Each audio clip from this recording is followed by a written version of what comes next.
My insecurities hold me prisoner. It's time to set myself free. I've always known I've had insecurities with my body and within my mind. But since I moved to New York City, my insecurities have magnified tenfold. I pass millions of gorgeous people, intelligent people, and successful people in the streets every day. Even the most confident and self-assured person would start to doubt themselves for a brief moment when moving here. Everyone is trying to outdo and stand apart from the rest. Competition is cutthroat, and everyone's patience runs thin. Coming from the Midwest, where Minnesota nice is an actual thing, to a kill or be killed mentality in the concrete jungle, I can personally say New York ate me alive during the first few months I moved here. Going out and socializing with friends and coworkers is a different game in New York City.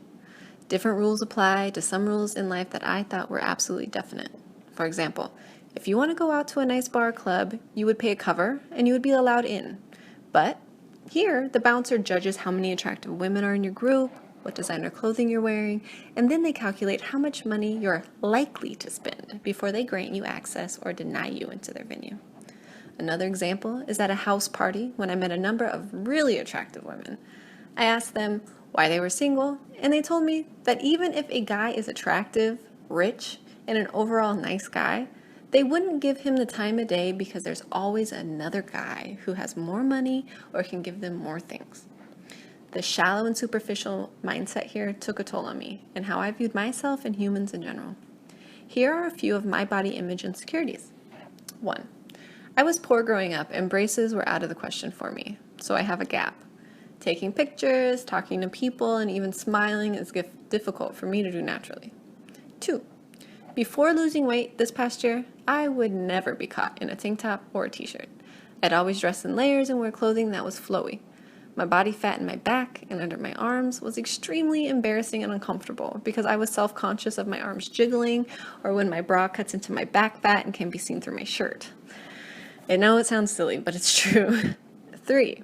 After losing over 25 pounds, I was so excited to wear a bathing suit this summer. But yet again, I let my insecurities get in the way. The stretch marks I have on my inner thighs look like scars from being scratched by a wild animal. Seriously, there's textures on my thighs. I can't bring myself to wear a bathing suit or even shorts that might show them. Up until recently, up until this Asia trip a couple months ago, I did not wear a bathing suit. So it was really exciting for me to wear a two-piece bikini. I only wore it for maybe 2 weeks and then I stopped that. But I did it. It felt really good. Number 4, my ethnicity is a mixture of many, and my complexion and facial features reflect this. I have slanted eyes, yellow skin, a wide nose, and thousands of freckles all over my body.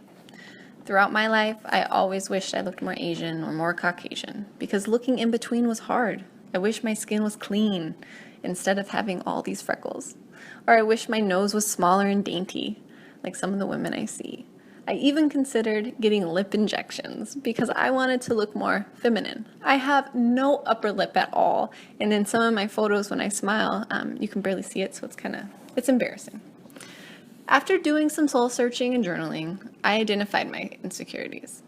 I am in the process of accepting myself and loving myself as I am, working on the areas I have the power to change, and I'm learning how to walk down the street with my head held high because at the end of the day, no one is me and I am enough.